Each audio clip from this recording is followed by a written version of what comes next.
Buenos días. Bienvenidos todos a esta nueva sesión del segundo ciclo de conferencias del Congreso Internacional de Derecho Constitucional que organiza el Centro de Estudios Constitucionales de la Suprema Corte de Justicia de la Nación en colaboración con la Dirección General de Casas de la Cultura Jurídica, también de la Suprema Corte, el Instituto de la Judicatura Federal y la Universidad de Girona. En esta ocasión, a nombre también de nuestra directora, la doctora Ana María Ibarra, le damos la bienvenida al doctor Alejo Gilés, quien nos hablará de un tema bastante interesante que gira alrededor de los temas que hemos estado tratando en este congreso, que es el uso de conocimiento científico en los tribunales. El tema de hoy es la discriminación por condiciones médicas y para moderar esta sesión nos acompaña el maestro Carlos de la Rosa, a quien le doy la bienvenida y le agradezco mucho acompañarnos. También a la doctora Carmen Vázquez de la Universidad de Girona, que nos acompaña el día de hoy. Bienvenidos y bienvenidos todos. Maestro de la Rosa, le doy la palabra. Muchas gracias, Alejandra. Muchas gracias por la invitación. Bienvenidos y bienvenidas todas a esta conferencia de discriminación por condiciones médicas. Gracias de nuevo por la invitación al Centro de Estudios Constitucionales. Es un honor estar moderando la sesión del día de hoy con un expositor del más alto nivel, que me gustaría ahora leer su semblanza.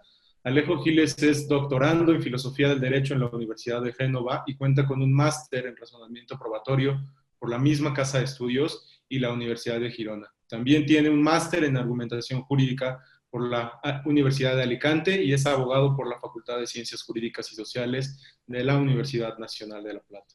Fue abogado del Programa de Derechos Económicos, Sociales y Culturales de la Defensoría General de la Nación del Ministerio Público de la Defensa de la República Argentina. También se desempeñó como profesor adjunto en la Facultad de Derecho de la Universidad de Palermo en Argentina en la materia investigación y prueba. Y pues entre sus muchas publicaciones destacan el impacto discriminatorio y razonamiento probatorio sobre la función epistémica de la estadística en los casos de discriminación indirecta, dentro del libro del derecho al razonamiento probatorio, editado por Jordi Ferrer y Carmen Vázquez. Pues un honor contar con la presencia de hoy de este importante expositor. Alejo, muchas gracias por acompañarnos. La dinámica de la sesión del día de hoy será muy similar a la de las sesiones anteriores. El expositor, nuestro ponente del día de hoy, tendrá alrededor de 40 minutos para presentarnos sus ideas, para su ponencia, y después de estos aproximadamente 40 minutos de la ponencia tendremos un espacio, ¿no?, para preguntas y respuestas de parte del público que yo le estaré transmitiendo, haciendo llegar a nuestro ponente. Pues de nueva cuenta es un honor contar con tu presencia el día de hoy, Alejo, y adelante con tu presentación.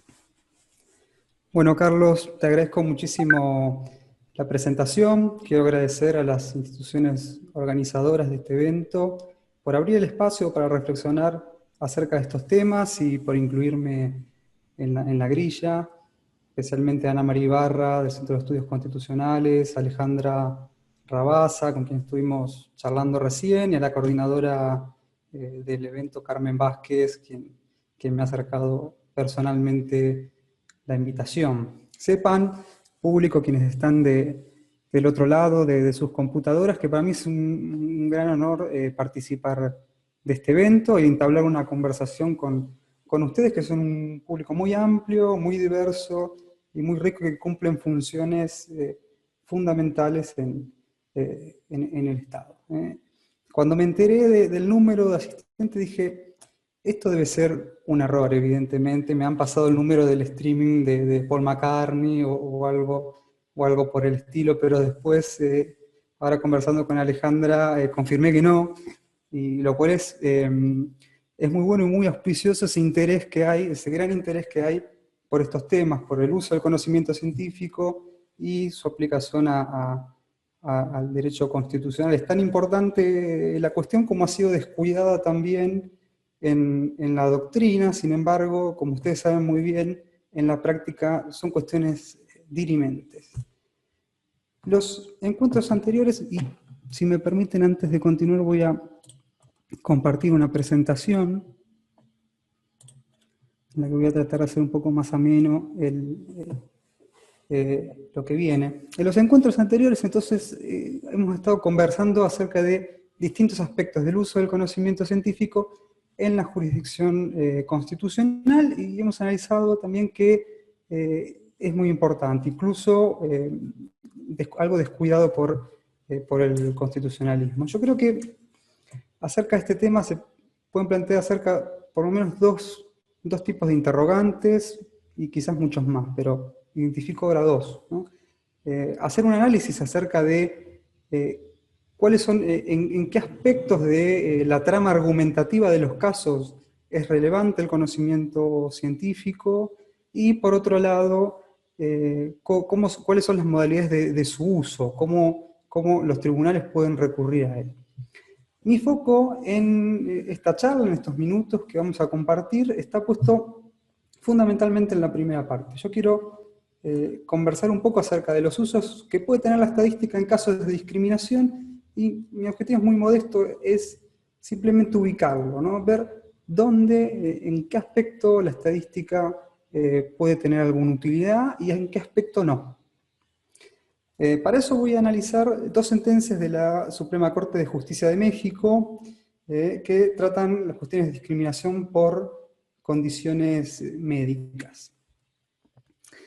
A poco de andar en este tema nos topamos con un problema, ¿no? Que sabemos que nuestras normas, las constituciones, esta es la Constitución de México, la que cito aquí, prohíben la discriminación basada en ciertos aspectos, pero lo que no nos dicen es ¿qué es la discriminación? ¿Cuándo es discriminatoria una norma? Y me pregunto por una norma porque mi foco también va a estar puesto en las discriminaciones producidas por las normas y no en otro tipo, que también es muy interesante, pero no llego a abarcar en esta conversación.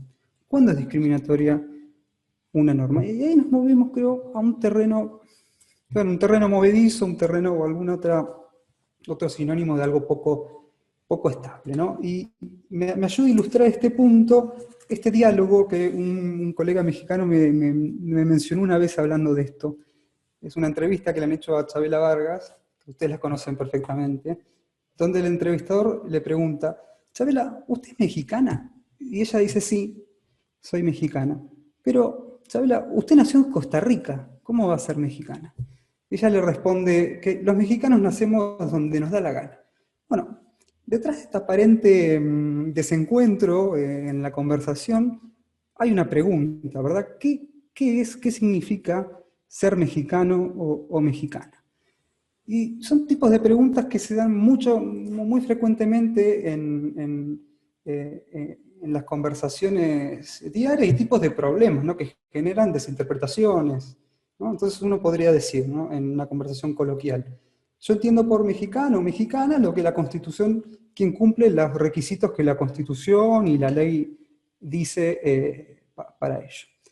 Y otra persona podría decir, no, yo estoy entendiendo por mexicano o mexicana quien se sienta así, quien lo siente. Y son sentidos diversos de la misma palabra. Este problema, que es propio de nuestro lenguaje, la ambigüedad, la vaguedad de nuestro lenguaje, se traslada indefectiblemente al ámbito jurídico y lo resuelven ¿quiénes? Los intérpretes, ¿no? El intérprete le toca darle un sentido a las palabras, y en nuestro caso la palabra discriminación. ¿Qué es discriminación? Bueno, es al intérprete al que le toca definir esto. Yo sé que para ustedes esto que estoy diciendo es muy trivial, digamos, porque lo hacen todos los días y no parece nada raro, pero me interesa destacarlo al comenzar porque pone un límite también a lo que estoy diciendo, demarca mi objeto de análisis. Mi objeto de análisis va a ser cómo está entendiendo la discriminación la Suprema Corte de Justicia de México, y que lo hace también de un modo parecido a otros tribunales. Pero entonces, como hago eso, digo también que puede cambiar ese entendimiento. Y en la medida que cambie ese entendimiento puede cambiar lo que podamos decir del conocimiento científico en la discriminación. Les decía, la Suprema Corte de México adopta dos grandes concepciones de la discriminación que no son excluyentes. Por un lado, la discriminación directa, y por otro lado, la discriminación indirecta. Y abajo les menciono algunas tesis de jurisprudencia donde se explican, ¿no? Estos conceptos de discriminación, cuando se aplican a las normas, pueden ser entendidos como metacriterios dirigidos a la legislatura, que le dicen a la legislatura: mire, usted puede dictar normas de distintos contenidos, pero no puede discriminar. Es un límite a la actividad legislativa. La concepción directa de la discriminación se enfoca en las distinciones, en los criterios usados para distinguir. ¿Es razonable este criterio o no lo es? Y la concepción indirecta no se pregunta por eso, quizás lo supone dado, pero sí se pregunta sobre el impacto que genera la aplicación del criterio en la sociedad. En el texto que estoy preparando para el libro que va a sacar el Centro de Estudios Constitucionales, voy a analizar sentencias de las dos concepciones de la discriminación, porque ahí hay variantes acerca de qué puede hacer la estadística. Hay funciones muy interesantes de la estadística que puede cumplir en la discriminación indirecta, a las que no me voy a referir hoy, pero podrán leerlo en ese texto. Yo me voy a enfocar, sin embargo, ahora en la concepción directa de la discriminación. ¿Qué es discriminar? Dice en la concepción directa, es una distinción, hacer distinciones irrazonables. Y seguimos preguntando, ¿qué es una distinción irrazonable? Y es una distinción que no es lo suficientemente adecuada, no es funcional. ¿Cómo? Entre el criterio usado por la norma y la finalidad que usa la norma no hay una relación de adecuación. Y eso va a ser, ese concepto es el que vamos a tratar de analizar a través de dos sentencias, les decía, de la Suprema Corte de México, muy interesantes ellas. Por un lado, el amparo en revisión 510 del 2004, y por otro lado, el amparo en revisión 516 del 2010. Son sentencias dictadas en 2007, 2008, si mal no recuerdo. ¿Qué voy a analizar? Porque son sentencias también muy ricas. Voy a analizar dos aristas. ¿Cómo entiende la Corte? ¿Cómo entiende allí el concepto de adecuación? ¿Y cómo podemos ubicar la estadística ahí, en ese concepto? Pues comencemos entonces. Esta primera sentencia, 510, es del 2007, es del Pleno del Tribunal, y nuestro objeto de estudio tuvo unanimidad, ¿verdad? El foco, el problema central de la cuestión era esta disposición que les cito aquí, de la ley del Instituto de Seguridad Social para las Fuerzas Armadas Mexicanas. Los dos casos que vamos a analizar son de la misma ley, solo que distintos incisos. No crean que tengo nada contra la ley, pero en todo caso ha sido la Corte la que ha tratado mucho con ella. En la versión de 1976 de la ley, decía, que es la versión que analizó la Corte, decía: es causal de retiro por incapacidad. Yo aquí cambié el término, esta ley fue reformada en 2008, empezó a usar el término incapacidad, reemplazando inutilidad del original. Es causal de retiro por incapacidad la susceptibilidad a infecciones recurrentes atribuibles a estados de inmunodeficiencias celulares o humorales del organismo no susceptibles de tratamiento. Se refiere al VIH, la disposición. En el 2003 hay una reforma a esta ley, una reforma completa, reordenan toda la disposición, toda la ley entera, y la causal que estamos analizando pasa a estar en el punto 83 del artículo 226, de la primera categoría. Es causal de retiro por incapacidad, acá ya estamos un poco más precisos, el legislador ha precisado un poco. La seropositividad de los anticuerpos contra el VIH, confirmada con pruebas suplementarias más infecciones por gérmenes oportunistas y neoplasias malignas, lo cual son indicios de desarrollar el síndrome. Pero no se ha quedado ahí el legislador, ha continuado modificando esta disposición. En el 2015 ha habido una nueva modificación con nuevas precisiones. Dice la versión de 2015, artículo 83. Es causal de retiro por incapacidad el síndrome, manifestado por la seropositividad de los anticuerpos, como dijimos recién, ¿no? Que impliquen la pérdida de la funcionalidad. ¿Ven cómo se han sumado requisitos? ¿No? Pareciera que es cada vez más precisa la causal. ¿Pero por qué? ¿Por qué el legislador habrá precisado tanto la causal? Bueno, una explicación podría ser porque la Corte declaró inconstitucionales estas disposiciones anteriores. Volvemos a la que analizó la Corte. ¿Por qué la Corte declaró inconstitucionales estas disposiciones y por qué la legislatura ha ido modificando? ¿Qué razones hay allí? Vamos a analizarlo seguidamente. Entonces, la Corte se pregunta, ¿es discriminatoria la norma? Y dice, para saber si es discriminatoria, yo tengo que saber si hay razonabilidad. Y para saber eso, hay que realizar un test, el test de razonabilidad, que es un esquema argumentativo usado por muchísimos tribunales del mundo para organizar este tipo de razonamiento, ¿no? Y que está conformado por lo siguiente, dice la Corte en esta sentencia y muchas otras tesis, como esta que mencionó aquí. Lo primero que tenemos que analizar, dice, es la finalidad de la norma. ¿Qué busca? ¿Cuál es la finalidad de la norma? Y además, ¿es constitucionalmente compatible la finalidad de la norma o no? Por ejemplo, si una norma buscara segregar un grupo social, no sería compatible con la Constitución. Entonces, dos preguntas allí. ¿Cuál es la finalidad y si es compatible? Esta primera parte del test es clave, porque de acuerdo a cómo se defina la finalidad de la norma, va a estar dado el resto del test, ¿no? O sea, algo es funcional a un fin de acuerdo a cuál es el fin, ¿verdad? Esto es clave, pero hay que notarlo, está librado, diría, en muchísima medida a la discrecionalidad del intérprete. Por lo general, las normas no establecen claramente cuáles son sus finalidades. Entonces, cuidado allí. Lo segundo que hay que analizar es la adecuación. ¿Es instrumentalmente adecuada la distinción para lograr la finalidad o no? Esto es idéntico, diría, al significado del concepto económico de efectividad. ¿Es efectivo o no es efectivo este remedio, esta medida económica, etcétera, o esta distinción para lograr lo que busco?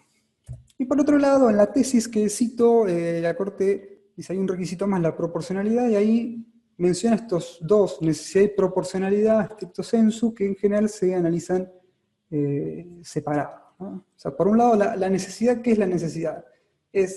¿Hay otros medios para lograr lo mismo?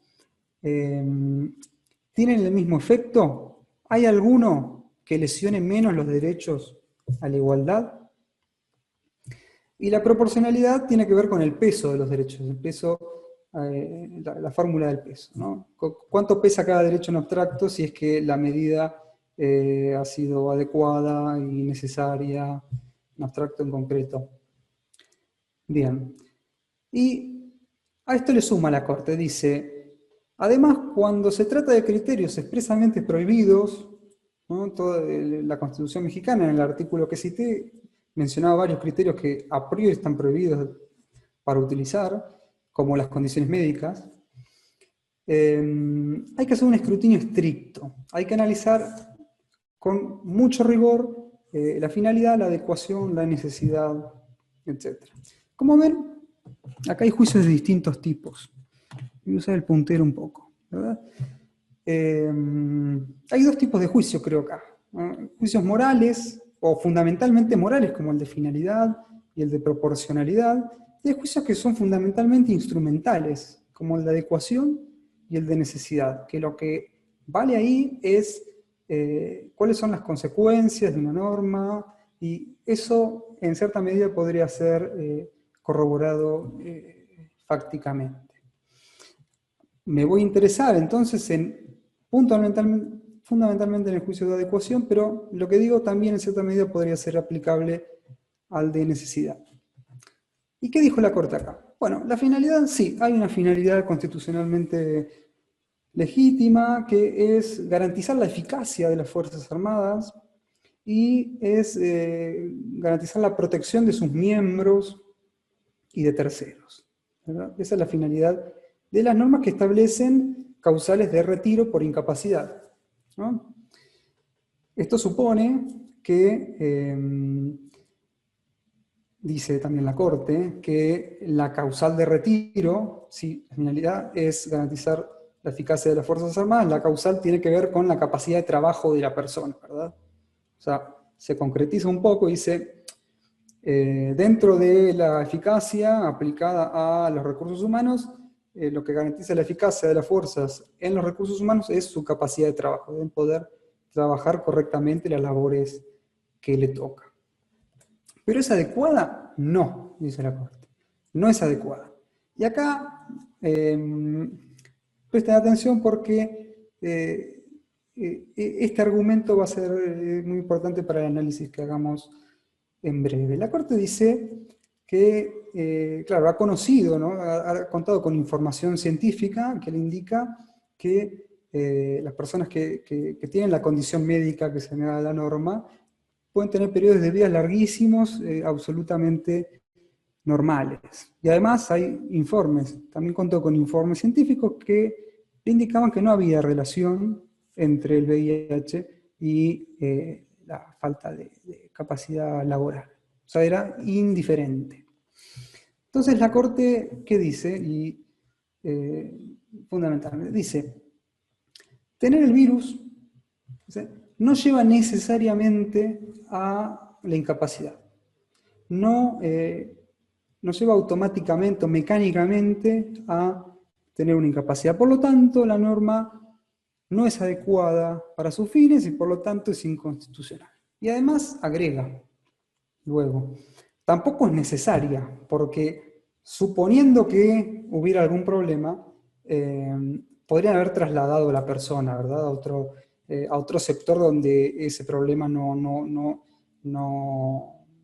significara un impedimento laboral. Y después agrega otro argumento, también muy interesante, y es que dice, en estos casos lo que cabe hacer es un análisis particularizado. Cabe hacer un análisis particularizado, es decir, no puede haber una distinción que en automático incapacite a una persona, sino que hay que analizar las particulares circunstancias de cada quien. Bien, yo creo que es una argumentación muy rica y una solución muy aceptable para la cuestión. Digamos, ha dado en el clavo la Corte.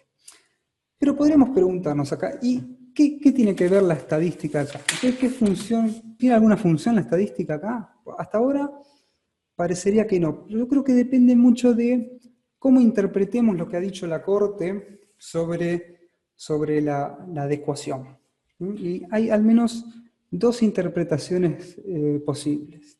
Una es binaria, digamos, que es la más atada a la literalidad de lo que les mencioné, pero no tan adecuada en relación con otros casos que ha resuelto la Corte y entre otras cuestiones que ahora les diré.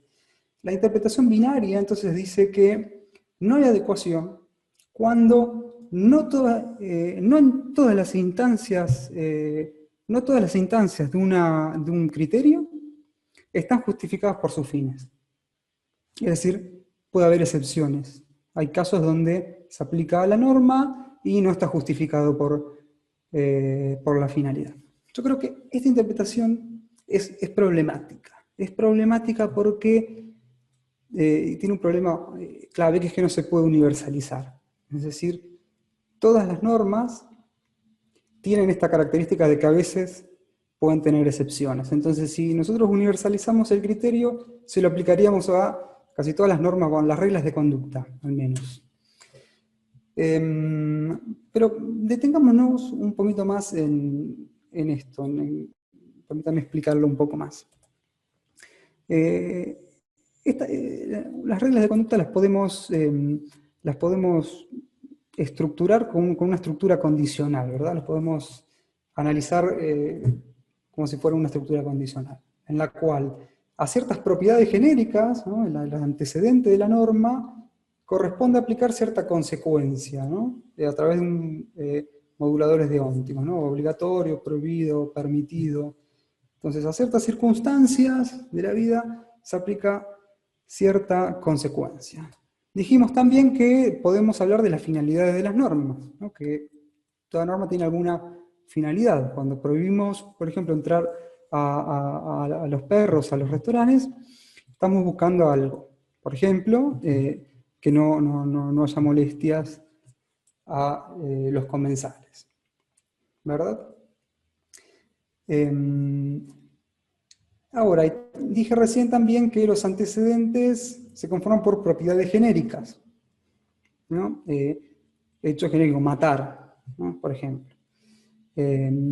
Y esas propiedades, observan con sagacidad algunos autores, son generalizaciones empíricas. Pero, ¿en qué sentido? Sí, dicen.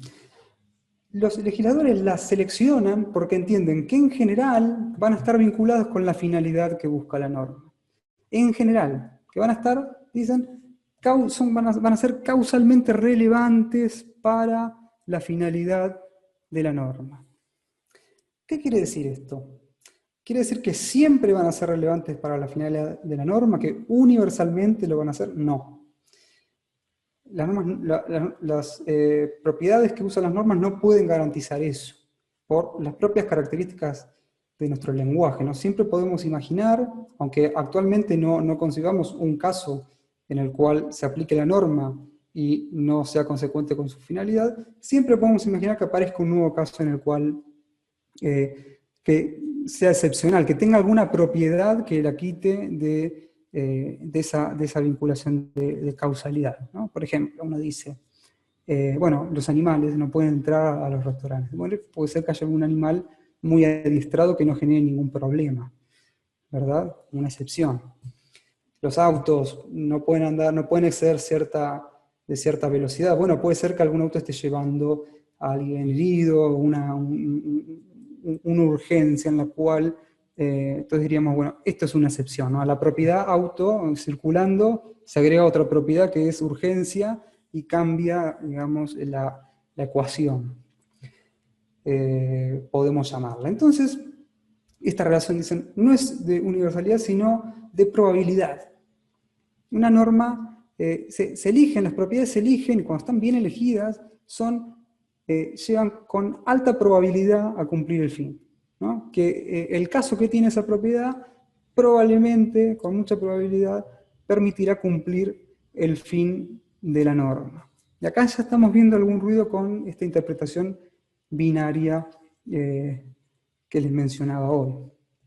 Yo creo que esta relación entre los fines de la norma y el criterio utilizado se puede graficar en un diagrama, como la relación entre dos categorías o clases, ¿verdad?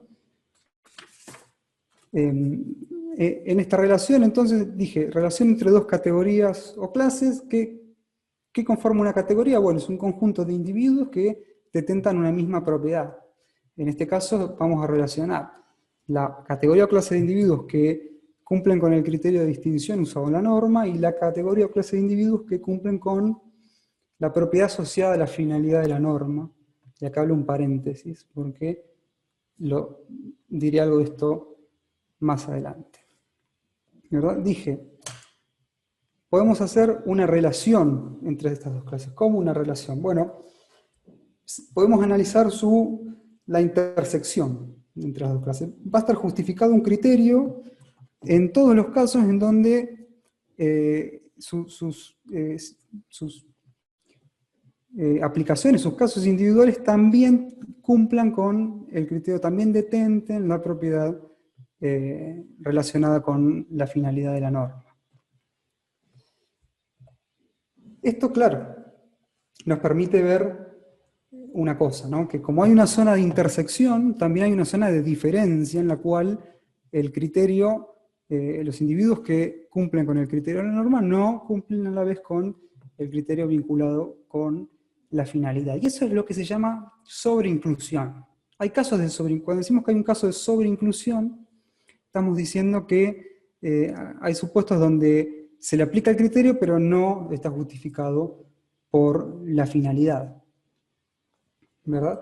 Y esta situación es la que pasa generalmente, o al menos potencialmente, siempre puede pasar con las normas. Siempre puede haber una norma casos de sobreinclusión y también de subinclusión, que ahora no lo quiero mencionar para no complicar más la cuestión. Entonces, ¿qué pasa acá con el criterio binario? Si nosotros decimos, le pedimos a un criterio que no tenga ninguna instancia, que en ninguna instancia individual sea aplicable y la finalidad no lo sea, o no se justifique por la finalidad, lo que estamos haciendo en realidad es anulando casi todas las normas del ordenamiento. Estamos teniendo un problema conceptual allí. Entonces tenemos que interpretar de otro modo lo que quiere decir la Corte o lo que quiere entender por adecuación. ¿Qué sería entonces una adecuación en otro sentido, más fiel también a su propia jurisprudencia en otros casos? Bueno, una adecuación en ese otro sentido sería cuando la distinción no es lo suficientemente adecuada. Lo que va a estudiar ahí el tribunal es cuán adecuada es el criterio de distinción. ¿Cuán grande es la zona de intersección, ¿no?, entre el criterio de distinción y la finalidad? Entonces, según este entendimiento, una norma no es discriminatoria porque tenga excepciones, sino que lo es porque la generalización es errada. Una norma es discriminatoria, según esta línea de argumentación, cuando la generalización que usa es muy poco adecuada, es decir, tiene una zona de intersección muy pequeña, ¿verdad? Pongámosle por aquí.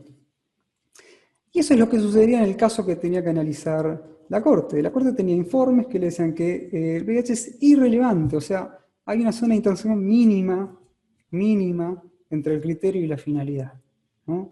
No hay una relación de causalidad relevante, sino que da lo mismo que la persona tenga o no para medir su capacidad laboral.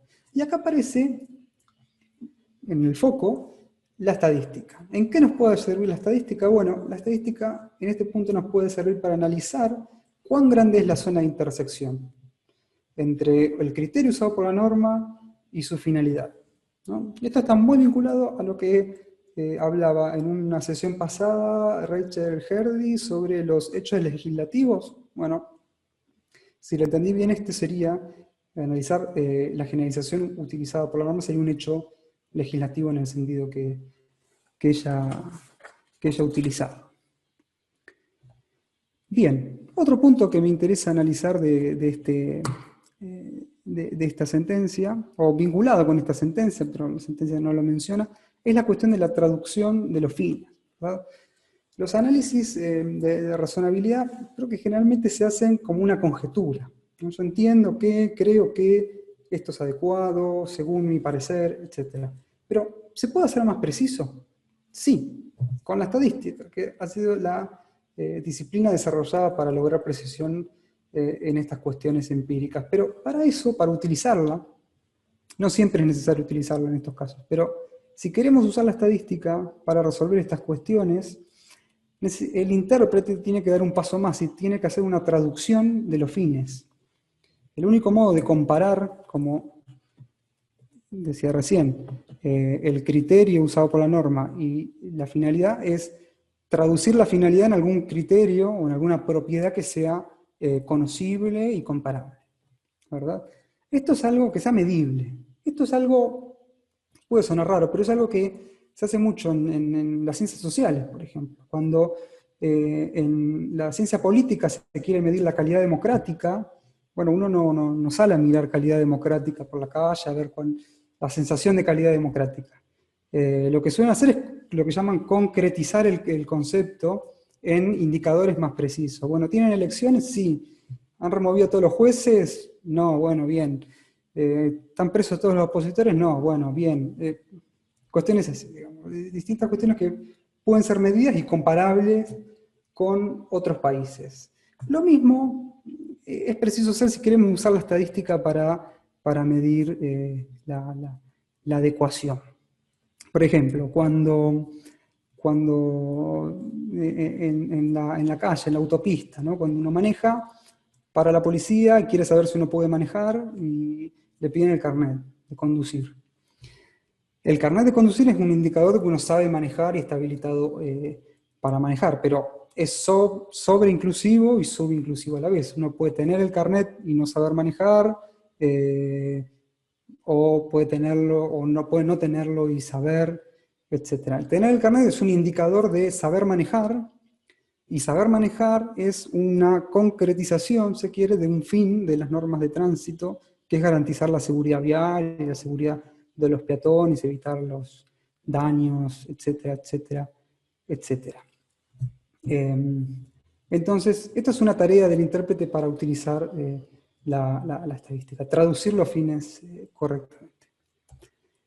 La tercera cuestión que quiero tratar vinculada con esta sentencia es recoger el argumento que usó la Corte del análisis particularizado, ¿no? La Corte dijo, esto no es adecuado, y además dijo, acá cabe hacer siempre un análisis particularizado. Esos argumentos no son exactamente iguales, ¿no? Entiendo que responden a estrategias argumentativas distintas para cuestionar una norma. Uno puede cuestionarla, en mi interpretación al menos. Porque la generalización en la que usa está errada, generalmente errada, no tiene aval empírico. O puede argumentar que en ciertos casos solo puede haber análisis particularizado, sin importar cuán acertado no esté la generalización. Y acá hay dos vertientes, dos tipos de argumentos que me interesa señalar porque también la estadística tiene funciones distintas, ¿no? Por un lado, un argumento diría, siempre que se usen determinados criterios hay que hacer un análisis particularizado. ¿Por qué? Porque no aceptamos juicio moral, no aceptamos ningún tipo de desacople, ningún tipo de zona de no intersección, llamémosle, entre el criterio y la finalidad, ¿no? Y queremos que esto se decida con la mayor información posible proveniente del individuo. Puede ser que la norma sea muy adecuada, que en el 90% de los casos acepte, pero en un caso individual esté dentro del 10%. Tenga otras propiedades el individuo que lo hagan salir de ese 90% y entrar al 10%. Otra vertiente del enfoque particularizado tiene que ver con la posibilidad de plantear excepciones, que esto es muy común, sumamente común en la práctica jurisdiccional. Uno dice, bueno, no importa cuán adecuada sea la norma, no planteo ninguna que siempre tiene que hacerse particularizadamente el análisis, sino digo que yo tengo una propiedad que me distingue, que no se me hace aplicable, según la cual no se me hace aplicable esta generalización. ¿Verdad?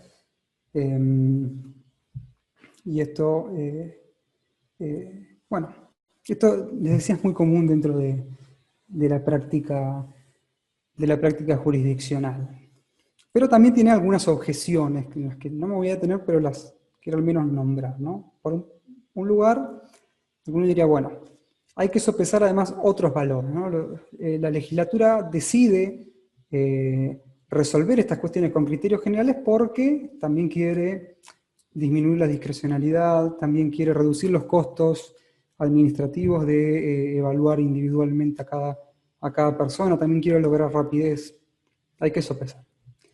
También dirían algunos que el análisis individual es cuestión de grados, porque ¿qué analizamos cuando analizamos individualmente? Analizamos las características que nos parecen relevantes de la persona para un puesto. ¿Y cuáles son las características relevantes? Bueno, eso depende de qué característica relevante es una generalización. También. Entonces no escapamos del todo a las generalizaciones, ¿verdad? Lo que sí ganamos es más precisión, porque sumamos más características. Y por último hay una objeción filosófica, de filosofía del derecho, el choque entre escuelas, ¿no? Una escuela formalista diría no. Uno nunca puede ante estas excepciones, no aplicar una norma. Digamos, tengo que aceptar que la norma a veces falla, es la segunda mejor opción, diría yo. Si la generalización es buena, tengo que aplicarla en todas las circunstancias, aunque a veces sea injusto. Y otro día no. Tengo que ser transparente a la finalidad y resolver algunas injusticias. Pero un argumento que plantea estas líneas también se tiene que hacer cargo de las objeciones que vienen detrás. ¿Y qué tiene que hacer la estadística ahí? Bueno, la estadística puede indicar, por ejemplo, qué propiedades son relevantes de un sujeto, ya en clave individual, que lo hacen salir de la generalización y volcarse al otro lado, llamémosle, del porcentaje. Hasta acá la sentencia que les decía del 2004. Ahora vamos a analizar otra que trata una cuestión de ¿no? de epilepsia. La sentencia es del 2011, me había equivocado, 2011. Y yo voy a analizar fundamentalmente el voto disidente del juez Cosío Díaz, me parece interesantísimo en este caso. El problema era también la misma ley, otro inciso, que dice que es causal de retiro por incapacidad la epilepsia y otras formas de crisis convulsivas o equivalentes. Bien. Y ahí nos preguntamos, ¿es discriminatoria la norma? Y la mayoría dice extrañamente no. Dice que debe haber interpretación conforme. En el caso, o sea, la norma se podría hacer una interpretación conforme. ¿Y qué entiende ahí por interpretación conforme? Es aplicarla solo a quien, además de epilepsia, tiene un impedimento laboral. Lo cual es contradictorio con la tesis que se adoptó antes y además impediría, ¿no? Si uno universaliza este criterio, impediría cualquier control de constitucionalidad de este tipo, porque una norma siempre se puede incumplir y aplicar sus finalidades, ¿no? Pero creo que no es el foco. Entonces dice, después ejerce esta atribución que tiene de atraer la causa principal, y dice, en el caso no hubo interpretación conforme. Pero vayamos al voto del juez Cosío Díaz, que es una mirada mucho más fina de la que venimos viendo, muy interesante, y me va a ayudar a destacar algunas cuestiones que mencioné antes, pero esto con mucha mejor precisión. El juez Cosío aplica el esquema argumentativo que hablábamos recién. Dice, ¿la finalidad es legítima? Sí lo es. Claro que lo es. Por los mismos motivos que hablábamos recién, ¿no? Dice, la única causa constitucionalmente relevante para disponer un retiro es la falta de capacidad laboral de la persona. ¿Y es adecuada la norma? Dice, no es adecuada para nada. ¿Por qué no es adecuada? Y acá está lo interesante. Él dice, y en estos términos, la norma es sobreinclusiva. Es sobreinclusiva. ¿Y por qué sobreinclusiva? Porque solo una pequeña proporción de casos no podría trabajar, según información científica que analizó y que nosotros ahora vamos a mencionar. Según la información que él tiene, solo una muy pequeña proporción de casos de personas que tienen epilepsia, me enfoco en epilepsia porque si ven, hay otra, dice epilepsia y otras formas de crisis convulsivas. Esto es mucho más indeterminado y diría mucho más inconstitucional. Pero vamos a hablar simplemente de la epilepsia. Decíamos, no hay adecuación, es sobreinclusivo. Solo una pequeña proporción de personas con epilepsia no podrían trabajar. Según la información con la que él cuenta, hasta un 70% de personas con epilepsia que hacen el tratamiento pueden hacer vida perfectamente normal. Reitera el juez Cosío también lo del análisis particularizado y reitera también que tampoco es necesario porque en caso de que fuera el otro 30, podría haber un traslado. Creo que esto resuelve, ¿no? Y nuevamente la sentencia da en el clavo. Y es más fina que la anterior, ¿ven? Porque mientras el argumento anterior parecía pedir en alguna interpretación que el criterio lleve necesariamente a la finalidad, permítanme simplificar. Acá está trabajando con una idea de probabilidad, pero dice, el criterio no llegó probablemente, ahí solo en un 30% de casos. Y acá voy a analizar 3 cuestiones. Primero, la forma de acudir, el modo en que Cosío acude al conocimiento científico. Él, como en el caso anterior, y Rachel lo mencionó también en su exposición, él pide información a un instituto, el Instituto Nacional de Neurología y Neurocirugía. Pide información, hace una serie de preguntas para resolver la cuestión. Y dice bien, dice, estas cosas yo no las puedo resolver, necesito saber sobre hechos, saber cuestiones fácticas para resolver estas cuestiones. Y esto es muy interesante. Y además dice, pero esta medida que yo pido no es prueba, ha dicho creo en otro caso, no es prueba, es solamente un complemento de mi interpretación normativa. De ahí hace una interpretación, diría, un poco hija del contexto normativo procesal de la Corte, ¿no? Pero claramente es una medida que va a referirse, digamos, al enunciado, a un enunciado empírico. Tiene que ver con las condiciones de salud de las personas con epilepsia, qué pueden hacer, qué no. Entonces, una cuestión de hecho. Entonces él envía un informe y yo quiero analizar algunas cuestiones pequeñas de cómo es ese intercambio. Entonces les decía al comienzo que me iba a quedar en un plano argumentativo, ahora es una excepción también porque voy a analizar cómo es el intercambio que hace Cosío con el instituto. Hice una selección de algunas preguntas, están todas transcriptas en la sentencia, las voy a mencionar y vamos a hacer algunas pequeñas críticas a ello. Pregunta el juez, ¿es la epilepsia una enfermedad curable o controlable?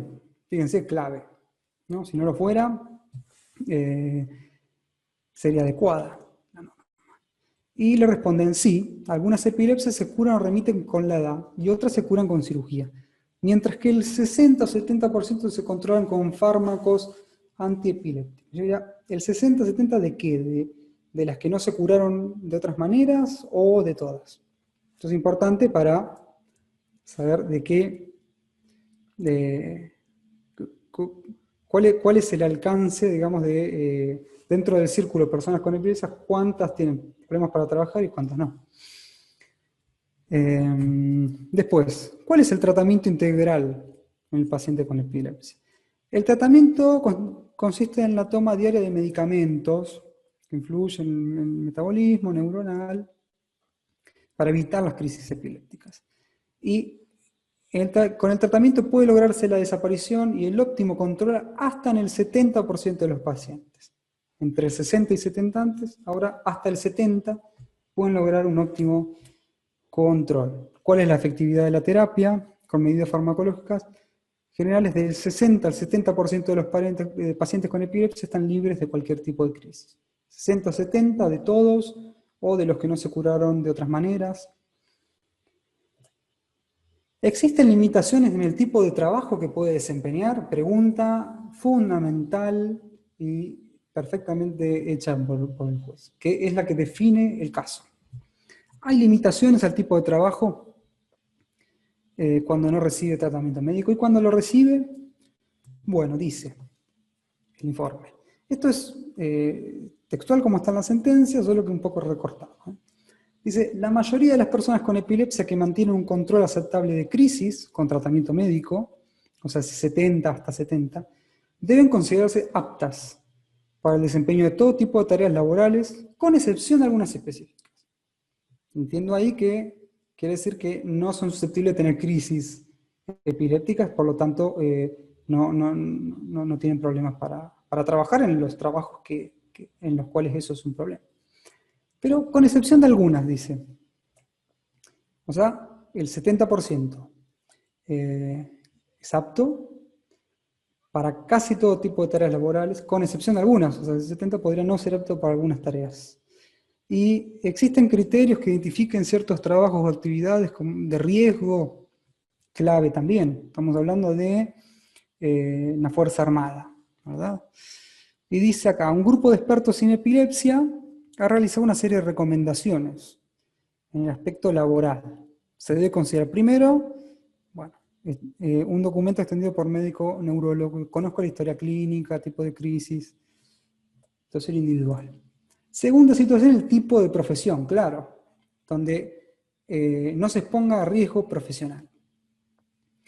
El juez le pregunta, ¿existen trabajos como de riesgo? Y le responden, sí, las que son de riesgo. Bien. Dice, se recomienda un periodo de entrenamiento y luego evaluar el desempeño. La tercera situación es, bajo indicación médica, individualizar los casos cuando involucre que el paciente trabaje con maquinaria peligrosa, es decir, situaciones de riesgo profesional y pareciera que trabajar con maquinaria peligrosa, turnos vespertino o nocturno, o practicar natación, puede traer algún tipo de inconveniente. Y este es el informe. Yo creo que acá hay dos grandes problemas en cómo se dio este informe que inciden o pueden incidir de alguna manera en la calidad de las decisiones. En este caso que analizamos, yo creo que no incidiría para nada en el resultado de la decisión, porque incluso por otros motivos, haciendo el test de necesidad no podría soportarlo esta norma. Sin embargo, cuando estamos midiendo focalizadamente en la adecuación, esto nos genera algunos inconvenientes. ¿Por qué? Y tiene que ver con el modo de usar el conocimiento científico. Porque, por un lado, el informe que vimos no cita fuentes, ¿no? ¿De dónde salen estos porcentajes? 60, 70, 60 hasta 70. ¿De dónde sale esa información? Y esto no es un detalle, ¿verdad? Porque en la medida que nosotros sepamos de dónde sale, lo podemos interpretar. Podemos llamar, si se quiere, otros profesionales que lo interpreten, si no podemos hacerlo nosotros. Y podemos saber de qué evaluaciones, de qué tipo de experimentos o estudios sale, y podemos saber qué muestras se tomó al efecto, sobre qué población, con qué método, etcétera, cuán falible es. Porque quizás ese porcentaje se aplique a otra población, no sé exactamente sobre la población que buscamos. Entonces, hay algo comunicacional acá, ¿verdad? La falta de indicación de fuentes pone, creo, a los jueces entre la espada y la pared, porque los condena o a ser absolutamente deferentes a lo que dice el experto, o darle la espalda al único conocimiento científico que tienen y para ser desinteresados por la ciencia, aparentemente, ¿verdad? Entonces, o la deferencia absoluta o no prestarle ninguna atención al único conocimiento científico que tiene. Por otro lado, vemos también algunas imprecisiones, ¿verdad? Vimos que no definen entre el 60 y 70 de quiénes, tampoco define qué tipo de actividad es riesgosa, y eso es clave para lo que estamos analizando. Si queremos analizar la adecuación de esta norma respecto a una actividad concreta, que es la actividad militar, necesitamos saber cómo reaccionan las personas en ese tipo de actividades. O sea que la población puede ser más restringida que la población que se analizó en esas otras estadísticas si supiéramos. No, esto es todo como hipotético, pero quiero llamar la atención acerca de un peligro, ¿no? El peligro de una comunicación algo defectuosa. Seguir un monólogo de parte de los expertos. Y bueno, ¿cómo se puede solucionar? Bueno, hay muchas alternativas, fundamentalmente a través del mayor diálogo, permitirles a jueces repreguntar, pedir más precisiones, que lo hagan, ¿verdad? Creo que están habilitados a hacerlo, pero que lo hagan, pidan más precisiones, más detalles, que los expertos muestren más sus cartas, de dónde sacan la información que sacan. No nos basta con que sean del mejor instituto de ningún país, sino cuáles son tus cartas. ¿De dónde sacas esta información? Y además, que las partes quizás puedan intervenir. Esto Rachel lo ha analizado también. Pero no solo por el derecho a la defensa, sino fundamentalmente por el rendimiento epistemológico que tiene la intervención de las partes. Las partes claramente son interesadas, ¿verdad? Están interesadas algunas en ganar el pleito, otras, bueno, las dos en ganar el pleito, perdón, pero una en que se acoja la demanda, otra que se la rechace, y desde su posición de interés pueden plantear contrapuntos, ¿no? La procuración, por ejemplo, podría haber planteado, como planteó antes, miren, esta no es cualquier trabajo, busquemos datos de este tipo de trabajo que estamos analizando acá. Y eso, más allá del debate sobre el derecho de defensa, eso es una medida, un diseño institucional que puede permitir mejorar la calidad de la información de que disponen los jueces y, a través de ella, mejorar la calidad de la sentencia, una sentencia mejor fundada, ¿no? Estamos ante un intento muy bueno de trabajar con conocimiento científico en las altas cortes que podría ser mejorado, entiendo, con estas herramientas, ¿verdad? Si les interesa particularmente este punto, en la revista Discusiones de la Universidad Nacional del Sur, el último número, creo que es el 24, hay un texto de Carmen Vázquez que ha sido discutido ahí por otras juristas, que se dedica especialmente a cómo diseñar institucionalmente la práctica, la producción de conocimiento científico, de modo que sea óptimo, mejor. Otro punto que creo que este caso ayuda a graficar mejor de lo que lo pudo hacer antes, es en la traducción de los fines que decía. En este caso, si el intérprete hubiera traducido mejor los fines, creo que se podría haber determinado mucho mejor qué tipo de estadística estamos buscando. Porque ¿qué implicaba, qué significaba la capacidad laboral en este caso? Bueno, yo entiendo que la capacidad laboral significaba identificar qué tipos de trabajo no admiten la posibilidad de que una persona tenga convulsiones en algún momento. Tipos de trabajo que claramente no son todos, ¿no? Hay algunos que evidentemente no lo admitirían y otros que sí. ¿Cuáles no lo admiten? Y comparar eso, la predisposición a tener convulsiones, con el universo de las personas con epilepsia aplicado a ese tipo de trabajos. ¿Ven cómo, en este caso, la traducción del fin permite lograr mucha más precisión? Pero claro, atención, que en esa operación también hay márgenes de discrecionalidad para el intérprete. No estoy diciendo que esto sea la panacea de la objetividad, sino creo que es un mejor modo de ir precisando, ir ganando de a poco espacios de control intersubjetivo, sin ser ingenuo, digamos, acerca de la discrecionalidad inevitable e irreducible en el razonamiento jurídico. Por último, el último punto que me interesa mencionar aquí tiene que ver con volver sobre la idea de adecuación y generalización, ¿no? Decíamos que podemos, una propuesta, una entre varias maneras de entender la razonabilidad, es hacer en un diagrama la comparación entre dos clases o categorías, una relacionada con el criterio de la norma, otro con los fines, y analizar cuál es la zona de intersección entre ambas. Y va a haber, mientras más adecuado sea, va a ser más grande la zona de intersección, y mientras menos adecuado sea, va a ser más pequeña. Y en este caso, nosotros tenemos que la condición de salud que utiliza la norma, tener epilepsia en el en el ejemplo que estoy tomando, tiene una zona de intersección pequeña relacionada con la falta de capacidad laboral. Solo algunas personas, dice Cosío, van a tener el problema de falta de capacidad laboral.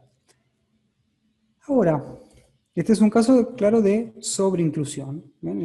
Si las estadísticas están bien, lo cual habría que verlo, una enorme cantidad de personas, el 70%, estarían sobreincluidas en la norma. Solo un 30% estarían correctamente incluidas. Ahora, ¿es suficientemente adecuado un 30%? Cosío diría, y creo que todos también, no. La verdad que no es muy poco. ¿Y un 50% es suficientemente adecuado o no? Y no. ¿Y un 60%? ¿Un 70%? ¿Un 80%? Bueno, lo que quiero mostrar con esto es que en el juicio de adecuación también hay algún componente que tiene que ver con un juicio moral, ¿no? El juicio empírico nos ayuda a, donde interviene la estadística, nos ayuda a ver cuán grande o pequeña es la zona de intersección de estas dos categorías. Pero, ¿cómo definimos? Cosío decía, solo un 30 o un 70% van a estar mal incluidos. ¿Y eso está bien o está mal? No, está mal. Bueno, ese nuevo paso es un juicio moral que también puede ameritar justificación, pero en todo caso no es propio de la estadística. La estadística no nos puede decir si la amplitud de la zona de intersección está bien o está mal. Nos dice cuál es. Entonces este es otro tipo de límite. Y ya terminando con esta conversación, me gustaría recapitular un poco. Entonces, decir, primero, en el control de constitucionalidad también hay debates sobre los hechos y son fundamentales. Esto lo hemos venido viendo. Cuando se trata de casos de discriminación directa, la estadística puede jugar, no necesariamente, pero puede jugar funciones muy importantes. Nos puede ayudar a precisar un montón nuestro razonamiento, y hacerlo más objetivo, no objetivo totalmente, un poco más, y más controlable intersubjetivamente. ¿En qué aspectos? ¿En qué aspectos puedo hacerlo? En el grado de adecuación de la norma. Nos puede ayudar a determinar cuál es el grado de adecuación de un criterio con su finalidad, siempre que nosotros podamos traducir esa finalidad en algún indicador controlable. También podría ayudar en el juicio de necesidad, si fuera el caso. Pero ya esto no lo mencioné, pero requeriría hacer comparaciones, digamos. ¿Cuál es la zona de intersección de un criterio y cuál es la zona de intersección de otro? También posible, y ver cuál tiene mayores o menores zonas de intersección. Pero después, para definir la finalidad no tiene nada que hacer la estadística, y menos para definir si la proporcionalidad en un sentido estricto. Además, si elegimos otras estrategias argumentativas, como por ejemplo, elegimos argumentar que en ciertas circunstancias, para ciertos criterios, siempre debería haber resolución individual, nunca podría haber criterios generales que excluyan a las personas, o sea, usar el criterio generalmente. A la estadística no tiene mucho que hacer, porque en realidad lo relevante es el juicio moral que rechaza cualquier tipo de inadecuación, por más buena que sea, o por más ajustada que esté. Y después, en el caso de las excepciones, claro que sí tiene muchas cosas para decir, porque ¿cómo demuestro yo que esta propiedad que poseo, además de poseer otra, la del criterio de la norma, es relevante? ¿Cómo lo hago? ¿Por qué le digo que si la norma es adecuada al 90%, yo estoy en el 10%? ¿Cómo hago eso? Bueno, me puedo ayudar con información estadística que indica que esta propiedad cambia por completo la ecuación. Ahí hay otra función. Y para terminar, en cuanto a los usos del conocimiento científico, claro que es muy importante tener mecanismos para acceder, y hay que pensar en modos en los cuales diseñar las instituciones para que podamos tener la mejor calidad de información posible. Y un modelo dialógico puede llevar a eso, permitiendo a los jueces interactuar más con los expertos fundar mejor sus conclusiones, y las partes participar. No necesariamente por su derecho de defensa, sino por el favor epistemológico que la participación de las partes tiene en el proceso, para mejorar la calidad de la información de que se dispone, y mejorar la calidad de la sentencia, después de todo, de la justicia constitucional, la legitimidad de sus decisiones, etcétera, etcétera, etcétera. Bueno, con esto termino, y les agradezco mucho la atención, para quienes no me han muteado y se han puesto a hacer otra cosa. Y bueno, ahora viene, si quieren hacer alguna pregunta, le paso la palabra al moderador. Muchas gracias, Alejo, por la excelente exposición, por la elocuencia y la claridad en tu ponencia. Ha sido muy interesante escuchar sobre el uso de la estadística en estos dos amparos resueltos por la Suprema Corte de Justicia de la Nación, 510/2004 y el 516/2010, y la vinculación, ¿no?, con la resolución de casos de discriminación en el contexto médico, ¿no? En lo particular, me pareció muy importante escuchar sobre los desafíos de operacionalizar, ¿no?, en términos estadísticos, estos conceptos que algunas veces pueden ser abstractos, y sobre todo, pues, señalar el potencial y los límites también del uso estadístico en estos temas. Entonces, muchas gracias de nuevo por tu ponencia, Alejo. Ahora, como les mencioné al principio de la sesión, entraremos a una sesión de preguntas y respuestas. Tenemos una nutrida participación. Tu exposición ha generado muchas preguntas, lo cual me parece que es buenísimo. Entonces, si quieres, comenzamos con una primera pregunta, que tiene que ver más, digamos, con las facultades judiciales, ¿no?, frente al uso de estadística para la resolución de este tipo de asuntos, ¿no? Entonces nos preguntan que si no queremos caer en la deferencia ciega hacia la información que provea cualquier institución científica o cualquier experto, ¿cuáles son algunas prácticas o medidas procesales que podría adoptar un juez para cuestionar, para validar la evidencia estadística que se le presenta? Esa sería una primera pregunta. Y de forma vinculada, me parece, también nos preguntan, ¿no?, que además de la cita de fuentes en los informes de peritos o de expertos científicos, ¿qué otros elementos formales deberían idealmente tener las opiniones de los expertos para que les ofrezcan mayor convicción a las y los juzgadores, y que estos sean más proclives a admitir o valorarlos dentro de la resolución de un conflicto? O sea, básicamente, en otras palabras, también nos preguntan si aplican a la estadística las reglas de control de relevancia y de fiabilidad como las que se requieren en otros campos del conocimiento. Bueno, muchas gracias por la pregunta. Una pregunta interesantísima, y hay arduos debates sobre eso. No creo estar en condiciones de dar respuestas demasiado precisas. Yo diría a priori. Los jueces no se pueden desentender de la calidad de la información que los expertos les transmiten, digamos, que es la cuestión de la deferencia, porque son ellos los que están decidiendo el caso. Ahora, ¿cómo se puede hacer para una persona que es profesional del derecho y en principio no de otras disciplinas, analizar cuestiones complejas, como puede llegar a ser una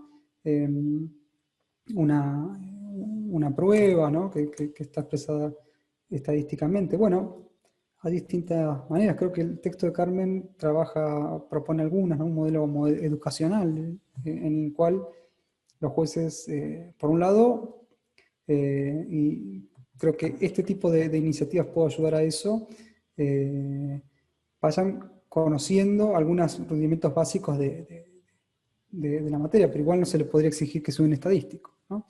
Luego, cuestiones de diseño institucional, ¿no?, que se permita, o que se generen, se permita sumar gente que asesore al juez, no en la prueba particular, sino en los conceptos generales que están involucrados en cómo valorar esa prueba, ¿no? Luego, la posibilidad de hacer metapericias, ¿no?, que analicen la calidad de la información que ha dado algún perito. Luego también, como comentábamos recién, con la contradicción. Eso es una gran herramienta, porque nadie mejor para buscar huecos o recovecos en una decisión que alguien que lo perjudica. Entonces, es una gran herramienta epistemológica esa también. Hay varias herramientas de diseño institucional. Yo no creo estar en condiciones de enumerarlas todas, sino de demostrar que creo, a partir de este caso, que es un problema a pensar y a seguir pensando.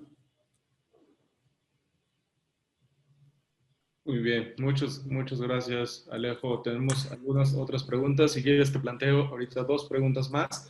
También de forma un poco vinculada a las anteriores, ¿no? Nos preguntan, ¿qué podría hacer un juez ante datos estadísticos contradictorios? ¿No? ¿Cómo debería, desde la posición del juez, de la jueza, valorar estas posibles contradicciones en la decisión judicial y qué tipo de elementos podrían buscar los operadores jurídicos para resolver estas posibles contradicciones o ambigüedades? Y la segunda es sobre el tema de la sobreinclusión, ¿no? Nos preguntan si en la literatura o bien en la práctica judicial comparada existen indicadores o parámetros teóricos para detectar la sobreinclusión o la subinclusión en las normas aparentemente discriminatorias.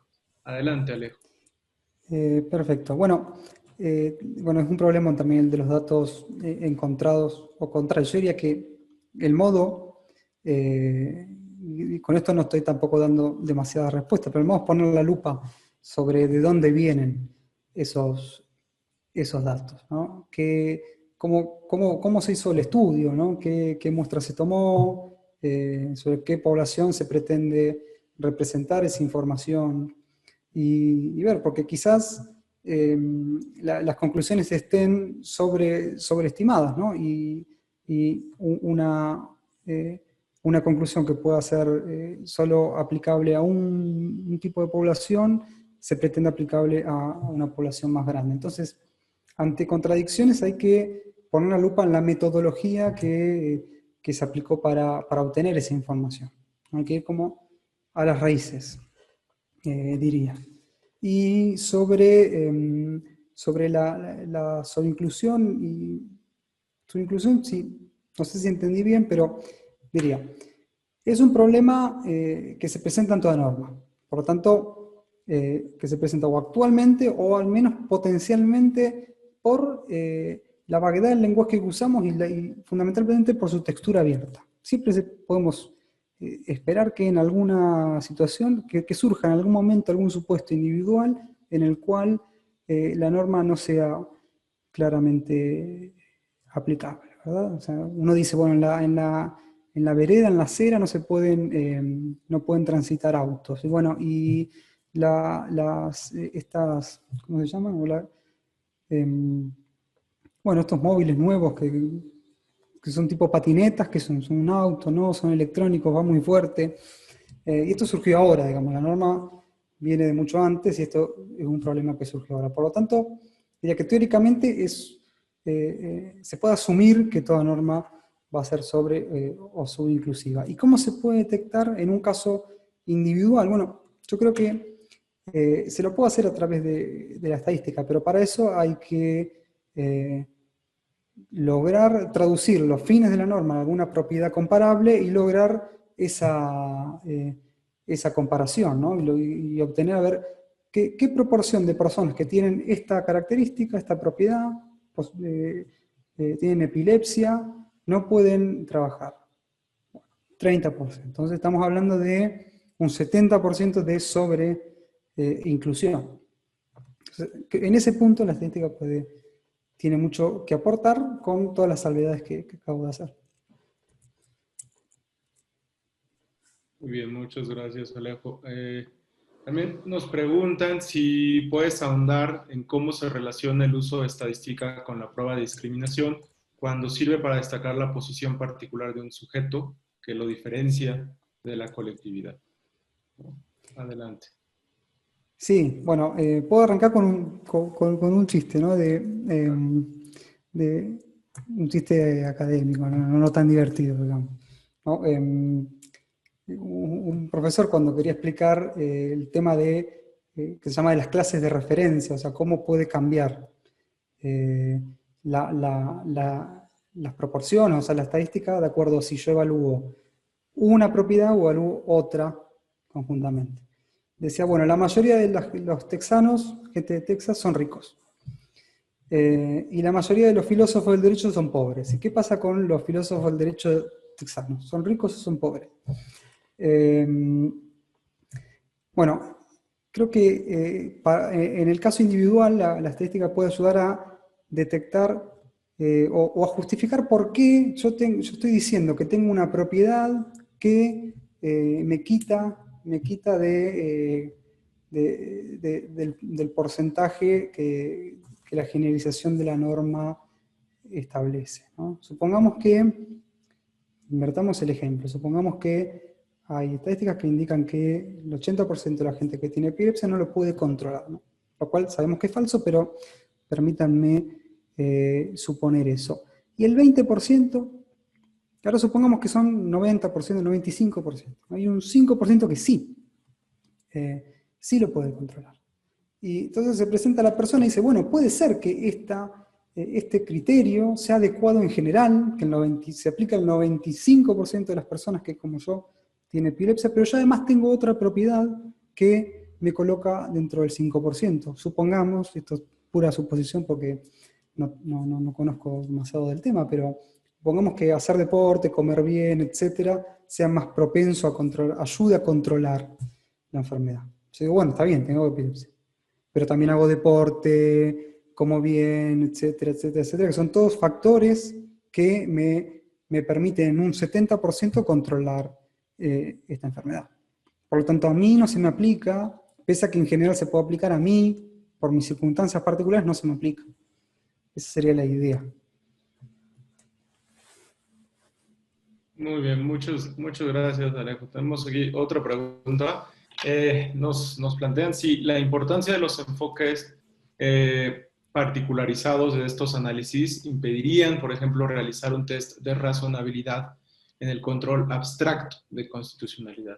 En otras palabras, nos preguntan si las características especiales de los casos concretos pueden hacer que la delimitación de las zonas de intersección de las normas cambien, ¿no? Es decir, una norma sobre inclusiva en abstracto podrá no serlo dadas las características de algún caso en concreto en otra situación. Adelante, Bueno, Alejo. buenísima pregunta también. Claro, ahí hay que diferenciar. Una cosa sería lo que ya conocemos como control de constitucionalidad en abstracto, que en México tienen con la acción de inconstitucionalidad, ¿verdad? Y el control concreto que ejercen a través de los juicios de amparo. Y otra sería lo que llamamos interpretación en abstracto e interpretación en concreto, ¿no? La interpretación en abstracto es descifrar cuál es el sentido de una norma, y en concreto es aplicarla a un caso concreto. Yo digo, bueno, esta norma significa que los autos no pueden circular, y este objeto es en un auto. Esta última es la interpretación en concreto. Ahora, el control de constitucionalidad en concreto, en abstracto, perdón, claro, prescinde de un caso particular. Y uno diría, si prescinde de un caso, entonces me pierdo de todas las características de ese caso. Yo diría que ahí hay alguna confusión conceptual con esto de la interpretación. Uno también puede plantear en abstracto propiedades genéricas más pequeñas que la propiedad genérica o más particulares que la propiedad que usa la norma, ¿no? Esto, a ver, permítame ver si lo puedo explicar con más claridad. Un caso concreto, lo que llamamos caso concreto, tiene muchas propiedades ilimitadas, y solo algunas son invocadas ante los tribunales. Pero esas propiedades son propiedades genéricas, después de todo. Propiedades genéricas que se usan para concretizar un caso. Bueno, yo creo que esas propiedades pueden ser llevadas al control abstracto de constitucionalidad y plantear un caso abstracto con mayor cantidad de propiedades y mostrar que ese caso abstracto, pero más preciso, es inconstitucional, discriminatorio y no otros. Y no sé si contesté todo o me perdí de algo. Creo que está contestada, Alejo. Muchas gracias. Yo tendría otra pregunta también. O sea, me resulta clarísimo que el uso de la estadística, ¿no?, en la función jurisdiccional es clave, ¿no? En términos de la formación de los abogados y de las abogadas, y en términos también de la formación, de la capacitación de los jueces, ¿cuáles son algunas estrategias que podrías recomendar para incorporar en estos procesos de formación para que, digamos, estos operadores jurídicos tengan las competencias, las capacidades necesarias para hacer de forma adecuada la valoración de la información estadística que se les presenta, ¿no? O sea, como bien mencionaste, muchas veces la estadística proporciona un dato, pero hace falta también un trabajo de argumentación, de justificación de ese dato, ¿no? Muchas veces desde el mundo del derecho, cuando se nos presentan estadísticas, pensamos que es 2 más 2 igual a 4. Y la estadística no es así, ¿no? La estadística te da un margen, ¿no? Y ahí entra toda una labor de justificación de por qué ese modelo estadístico es el adecuado. Entonces, me parece que es, pues eso plantea también unos desafíos muy interesantes en términos de formación y de capacitación de los operadores jurídicos. Me gustaría mucho escuchar sobre cómo podremos fortalecer este ámbito. Claro, mira, yo coincido en que sería deseable y muy bueno institucionalmente que todos los operadores conozcamos más de estadística y conozcamos más también de muchos otros ámbitos de la ciencia. Y en ese sentido me parece fundamental, clave, avanzar en capacitaciones dentro de la formación judicial que tengan que ver con conocimiento científico y no exclusivamente con el conocimiento jurídico de las normas, de su interpretación, etc. Ahora, también hay allí algún límite, ¿verdad? Porque ¿hasta qué punto deberíamos saber, ¿no? Tenemos que ser licenciados en estadística, también si trabajamos en casos de responsabilidad médica tenemos que ser médicos o médicas. Hay un límite allí que creo que tiene que ver con la capacidad humana de conocer, ¿no? Hay una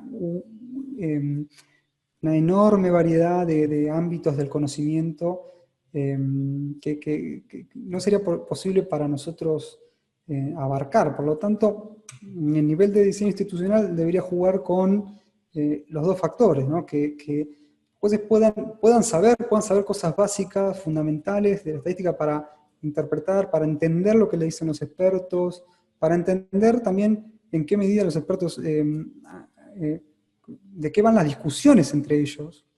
Pero hay un punto en el cual necesariamente se tienen que apoyar en las opiniones de otros sujetos para desentrañar cuestiones mucho más complejas. Muy bien, Alejo. Pues me parece que ha sido una gran sesión esta de la discriminación por condiciones médicas. Creo que nos deja a todos y a todas importantes ideas sobre las cuales reflexionar, ¿no? De nueva cuenta, muchas gracias por tu participación. No sé si te gustaría cerrar con alguna breve conclusión. Solo agradecerte a ti por la compañía y nuevamente a todas las instituciones que organizan el evento y por el espacio y por la invitación y también, bueno, a toda la gente que está allí detrás de la pantalla siguiendo esto, decirles que quedo a disposición. Muchas gracias de nuevo, Alejo. Y bueno, pues sin más, les agradezco a todas y a todos que nos hayan acompañado el día de hoy. También los invito a la siguiente sesión del Congreso Internacional de Derecho Constitucional. La siguiente sesión sería el día 22 de octubre a las 10 de la mañana y estaremos hablando de psicología del testimonio y presenta Víctor de Paula y modera Arturo Bárcena, director del Instituto de la Judicatura Federal. Muchas gracias y los invito a estar atentos de las distintas actividades del Centro de Estudios Constitucionales. Gracias.